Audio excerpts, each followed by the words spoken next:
ये 5% as strong as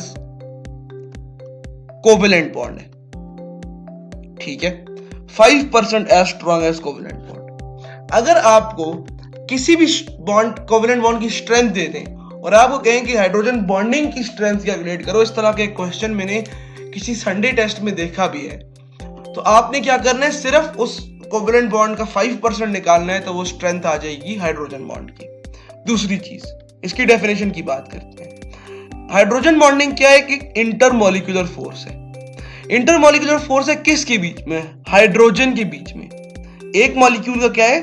hydrogen है, और दूसरे मॉलिक्यूल का क्या होगा? या फ्लोरीन हो सकता है, या ऑक्सीजन हो सकता है, या नाइट्रोजन हो सकता है ऑफ अदर मॉलिक्यूल।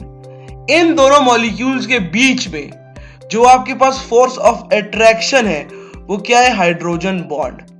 नाम से साफ जाहिर है हाइड्रोजन बॉन्डिंग, इसमें हाइड्रोजन इन्वॉल्व होगा। अब सवाल ये पैदा होता है कि ये फ्लोरीन, ऑक्सीजन और नाइट्रोजन ही क्यों?